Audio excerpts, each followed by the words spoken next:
बरं भावांनो, व्हिडिओ पुरतं नाही, लक्ष्मीची शपथ घेऊन सांगतो. मी तुम्हाला फक्त 5 प्रश्न विचारणार.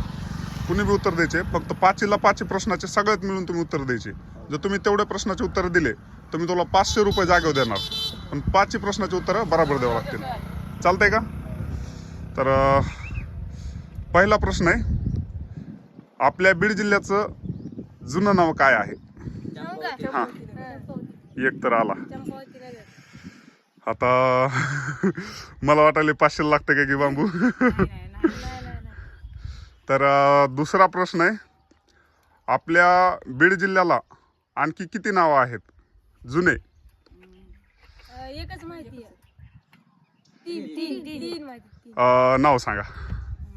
नाव एक 2 प्रश्नाचे उत्तर बरोबर दिलेत, 500 रुपये जिंकायचे तुम्हाला. फक्त आणखी 3 प्रश्नाचे उत्तर बरोबर द्यायचे तर आणि तुम्ही 500 रुपये जिंकणार आहेत. मी लक्ष्मीची शपथ वाहिली म्हणजे जे की खरं खरं आहे. हां, हे व्हिडिओ पुरतं नाही, हे रिअल आहे. एक चंपावती नगर, एक बीड. अरे जुने नाव. बीड आत्ताच आहे, बीड नाही घ्यायचं. तर सांगतो मी तुम्हाला, चंपावती नगर एकदम जबरदस्त उत्तर दिलं तुम्ही. मी जर चांगल्या कॉलेजच्या पोराला विचारलं असतं तरी मला माहित नाही त्यांना आलं असतं का नसतं. मला वैयक्तिक मी गुगल सर्च करून बघितलंय तेव्हा मला कळालंय चंपावती नगर हे जुनं नाव आहे आणि बरोबर आहे उत्तर तुमचं. तर दुसरं नाव आहे बघा, बीर आणि भीर, असे 2 नाव आहेत आणखी बीडला आपल्या, जे की जुने येतं. तर आजचा व्हिडिओ इथं संपला. तुम्हाला उत्तर देता आलं नाही त्याच्यामुळे हा व्हिडिओ बंद करतो. धन्यवाद. ह्याला येत होतं ना. नाही, आता संपला विषय. आता 500 वाचले. खोटं बोलला तर तुम्ही चिटिंग केली. चिटिंग काय ना, बाय बाय. तुम्ही गुगलला सर्च केलं त्यामुळं. तसंच असते बाळा हो.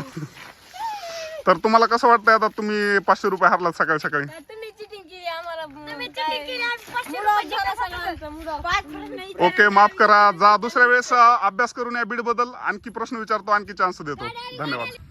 बाय, तुझ्यापाशी सगळ्यात चांगलं टॅलेंट कोणतं आहे? माझं सगळ्यात चांगलं टॅलेंट म्हणलं तर मी सायकल चांगली खूप खेळतो आणि चालवताही येते मला. तुझ्याकडे काय सगळ्यात चांगलं टॅलेंट आहे? आपलं हसवण्याचं टॅलेंट चांगलं. तुझ्यात सगळ्यात वाईट गुण कोणता आहे? वाईट गुण, मी कोणतं काम करायला गेलो की ते वाकडं चांगलं होतच नाही. तू सगळ्यात हसलास कधी आयुष्यात? मी माझ्या मित्राचं पोरीला breakup झालं. बघितलं. तुला सगळ्यात जास्त राग कुणाचा आला? राग मला कुणाच नाही आला. तुला जास्त आई आवडते का वडील आवडतात? दोघं पण. चुकलास. आजी आणि आई ह्याच्यामध्ये सगळ्यात चांगलं आणि हुशार कोण आहे? आजी. जर तुला जादू असती तर तो काय खाल्ला असतस? काहीच नाही. जर तुला देव भेटला तर तू ह्या पोरासाठी काय मागशील? जन्नत. तू हस एकदा.